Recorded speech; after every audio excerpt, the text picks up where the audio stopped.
Shalom, saudara-saudara, marilah kita berdoa sebelum kita membaca firman Tuhan dan merenungkannya. Marilah berdoa. Ya Bapa, kiranya Engkau menolong kami untuk setiap belajar firman-Mu dengan baik. Engkau memakai hamba-Mu sebagai pemberita firman yang baik, mengajarkan pengajaran yang berguna, yang benar, untuk menegur dan membetulkan yang salah, supaya oleh firman-Mu, baik sebagai pemberita maupun jemaat sebagai pendengar, oleh Roh Kudus dapat dilengkapi dengan sempurna untuk segala macam pekerjaan yang baik.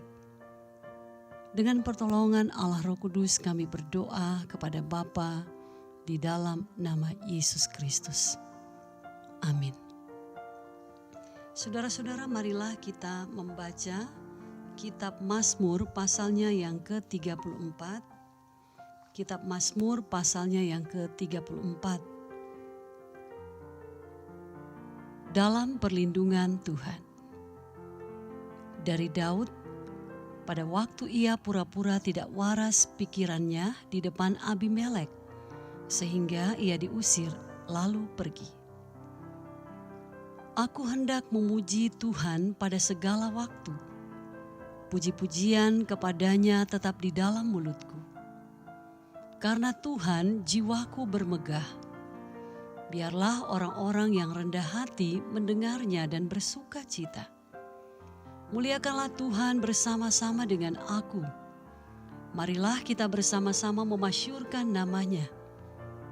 Aku telah mencari Tuhan, lalu Ia menjawab aku dan melepaskan aku dari segala kegentaranku. Tunjukkanlah pandanganmu kepadanya, maka mukamu akan berseri-seri dan tidak akan malu tersipu-sipu. Orang yang tertindas ini berseru, dan Tuhan mendengar. Ia menyelamatkan dia dari segala kesesakannya. Malaikat Tuhan berkemah di sekeliling orang-orang yang takut akan dia, lalu meluputkan mereka. Kecaplah dan lihatlah betapa baiknya Tuhan itu. Berbahagialah orang yang berlindung padanya. Takutlah akan Tuhan, hai orang-orangnya yang kudus. Sebab tidak berkekurangan orang yang takut akan Dia. Singa-singa muda merana kelaparan, tetapi orang-orang yang mencari Tuhan tidak kekurangan sesuatu pun yang baik. Marilah anak-anak, dengarkanlah aku.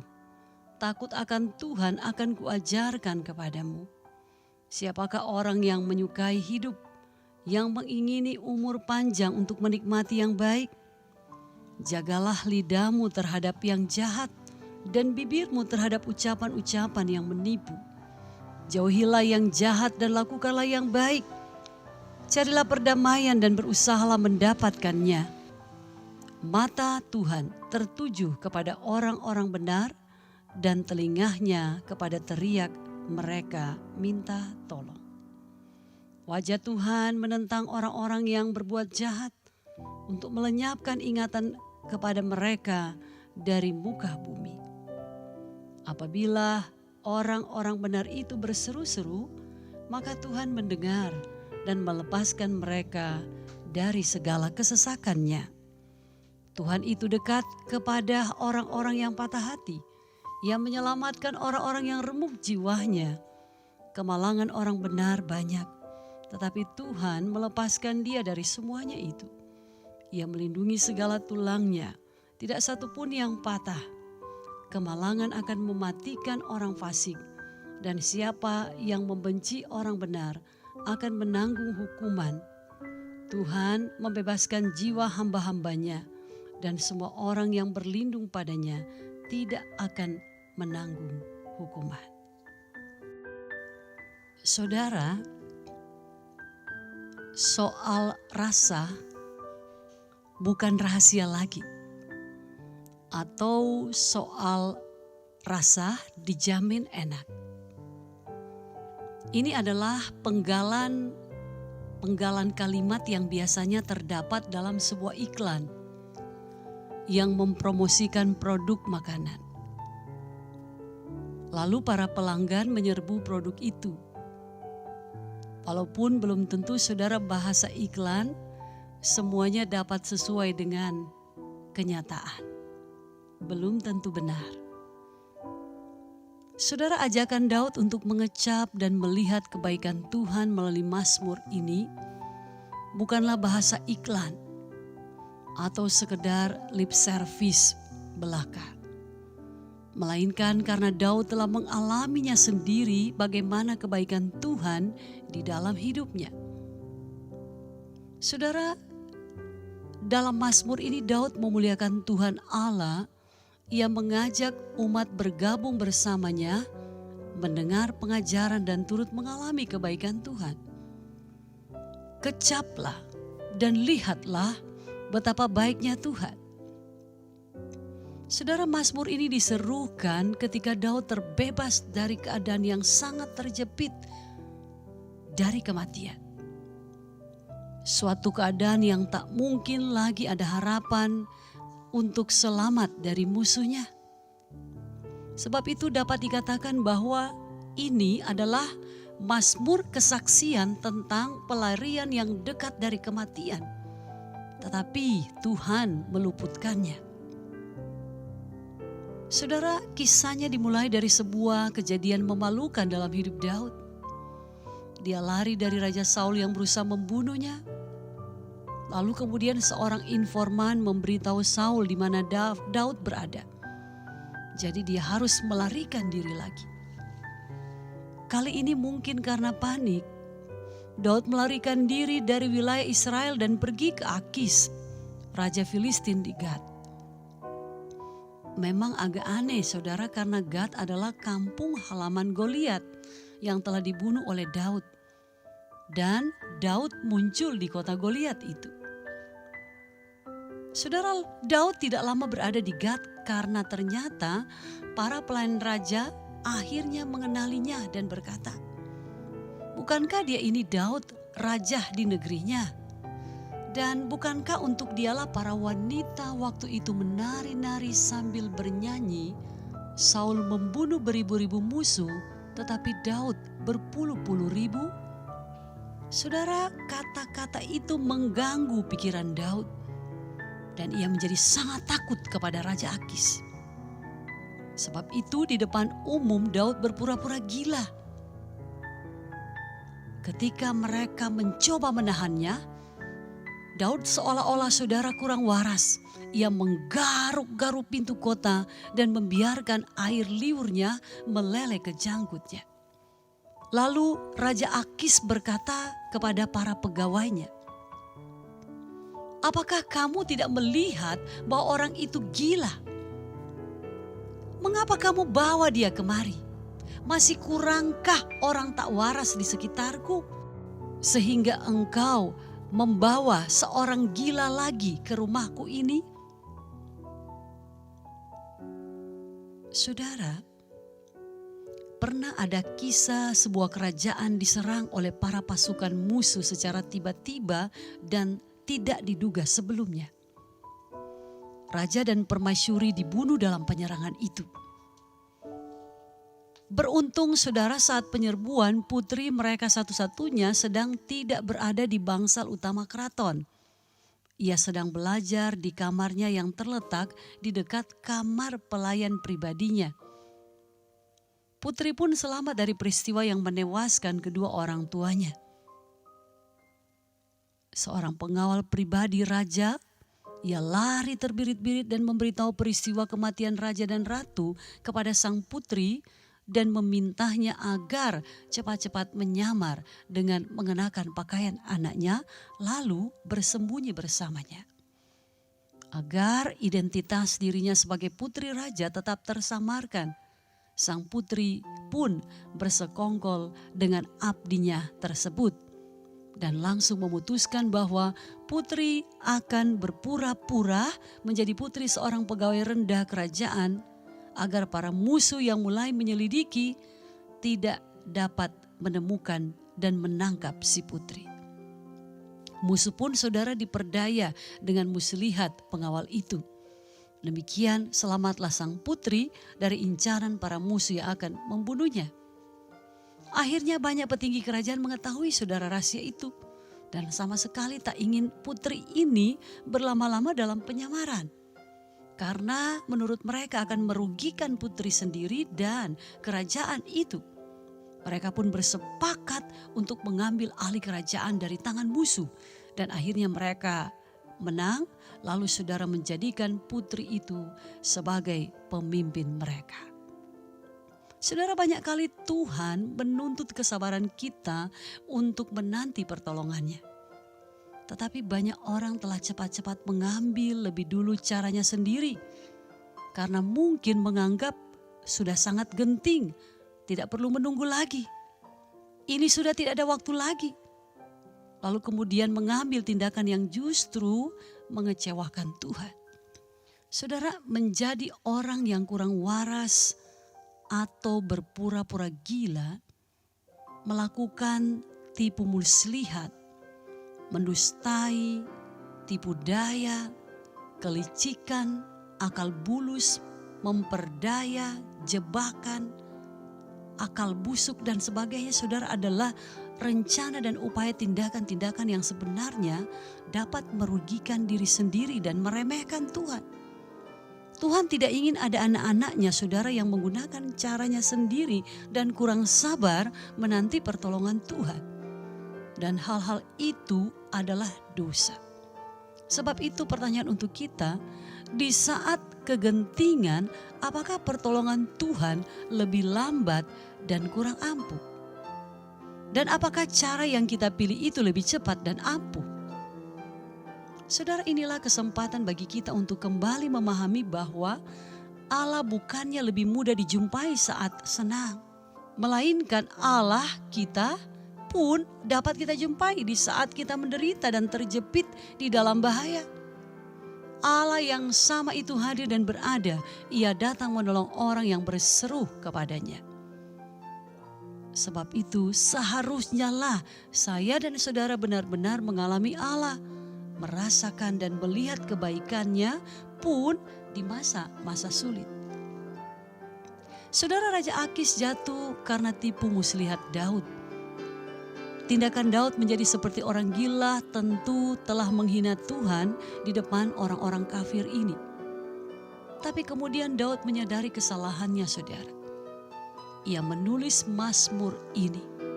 Inilah latar belakang Mazmur pasal 34. Daud hendak memuji Tuhan atas pembebasannya dan mencela penipuan sebagaimana yang pernah ia lakukan, lalu mengajak orang benar untuk mengikuti apa yang akan diajarkan. Dengarlah, kuajari kamu menghormati Tuhan, kata Daud. Inginkah kamu panjang umur dan menikmati yang baik? Bagaimana cara sebenarnya untuk selamat dari keadaan terjepit dan membahayakan? Saudara, Daud melanjutkan, jangan mengeluarkan kata-kata jahat dan jangan suka akan tipu muslihat. Jauhilah yang jahat, lakukanlah yang baik, usahakanlah perdamaian dengan sekuat tenaga. Karena Tuhan memperhatikan orang benar, Tuhan mendengar bila mereka berteriak minta tolong. Saudara, apa yang terjadi di sini? Tampaknya dalam refleksinya nanti tentang pelarian dekat dari kematian ini, Daud menyadari bahwa terlepas dari kegagalannya karena menggunakan cara sendiri, Daud tahu Tuhan tidak akan membenarkan itu. Sebab itu Daud mengganti kekeliruannya dengan mengajak umat untuk menerima pengajaran melalui kesaksian hidup yang sudah ia alami itu, agar umat pun menjauhi tipu muslihat. Karena Tuhan memperhatikan orang benar yang berteriak, yang berseru minta tolong kepadanya. Saudara, Daud ingin melalui pujian dan pengajaran ini umat pun dapat mengalami sendiri dan melihat sendiri kebaikan Tuhan dalam kehidupan mereka yang takut akan Dia. Saudara yang dikasihi Tuhan, untuk makan nasi pun ibu yang telah kehilangan suaminya itu tidak bisa memberinya pada ketiga anaknya di hari itu. Apa gunanya saya berdoa? Tuhan sepertinya berlambat-lambat menolong saya. Bila demikian saya harus bertindak lebih cepat dari Tuhan. Karena anak-anak saya butuh makan hari ini. Keadaan begitu mendesak. Hari semakin sore, anak-anaknya mulai lapar dan berteriak. Bahkan menangis minta makan. Ibu, kami lapar. Ibu itu pun memutuskan saudara untuk datang di sebuah toko dan mencuri beberapa roti lalu memberikan pada anak-anaknya. Saudara, orang benar sepertinya memiliki banyak kesengsaraan. Namun pembebasan Tuhan selalu nyata dalam kehidupan anak-anaknya. Jangan pernah mempraktekkan hidup beriman yang di satu pihak kita menyatakan percaya pada Allah, mengharapkan pertolongannya, tetapi saudara di pihak lain sayangnya kita pun juga kehilangan iman karena secara tiba-tiba menjalankan rencana kita sendiri. Kita perlu sadar saudara bahwa tindakan menjalankan rencana sendiri adalah hal yang tak disetujui Allah. Sebab dalam keadaan apapun Allah pasti sanggup menolong anaknya. Kita perlu menghindari upaya sendiri dan terus mempercayakan Tuhan dalam rencana apapun.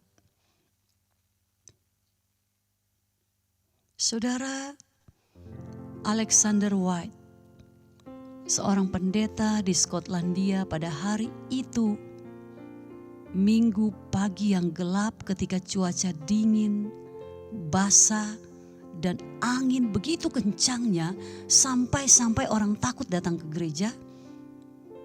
Dia saudara tiba di gereja.